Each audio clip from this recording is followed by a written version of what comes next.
Logistical হাবের যে স্বপ্ন এটা বাস্তবায়ন হবে। এই যে বাণিজ্যিক রাজধানীর কথাবার্তাগুলো আমি বলি না, কারণ যখন এখানে অর্থনৈতিক কর্মকাণ্ড শুরু হবে সেটাই বাণিজ্যিক রাজধানী। প্রভাব পড়বে, চাইনিজ বিনিয়োগ আসতে শুরু করেছে অলরেডি, তাদেরকে তো জায়গা দিতে হবে। চাইনিজরা তো বড় আকারে বিনিয়োগের জন্য এগিয়ে আসছে, তো তাদেরকে তো জায়গা দিতে হবে। এটার কাজ শুরু হয়ে যাবে, বিনিয়োগ করবে। ওর পাশে আবার ফ্রি জোন করা হয়েছে, ফ্রি জোনের কাজ শুরু হবে। সুতরাং যে লজিস্টিক্যাল হাবের কথা আমরা বলে আসছি চট্টগ্রামকে, এগুলোর মাধ্যমে আমরা ইনশাআল্লাহ করতে পারবো, অসুবিধা নাই। লজিস্টিক্যাল হাব হয়ে গেলে, পোর্টগুলো হয়ে গেলে, চাইনিজ জোন, কোরিয়ান জোন সব মিলে চট্টগ্রামে যে সম্ভাবনা, রেটে যে আমরা এটাকে সঠিক রূপ দিতে পারবো।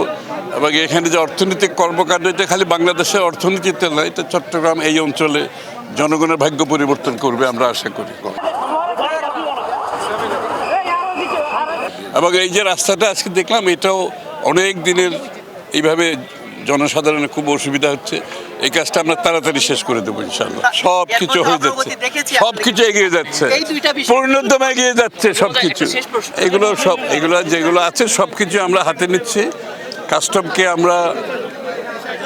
কাস্টমকে রিফর্ম করছি, যাতে করে কাজ ত্বরান্বিত হয়, ব্যবসায়ীদের হ্যারাসমেন্ট না হয়, যাতে রেভিনিউ কালেকশন হবে, ব্যবসায়ীদের যাতে হয়রানি না হয়। কারণ অর্থনীতিতে ব্যবসায়ীদের হয়রানি করে, বিনিয়োগকারীদের হয়রানি করে অর্থনীতি আগাতে পারে। সরকারি প্রতিষ্ঠান এগুলো কিছু কিছু দেওয়া হয়েছে, ইতিমধ্যে পেয়েছে, সিটি কর্পোরেশনও পেয়েছে। বাকিগুলো আস্তে আস্তে পেমেন্ট হবে। এখন পেমেন্ট তো করতে হবে, কারণ সবাই লেনদেন ক্লিয়ার করতে হবে আস্তে আস্তে।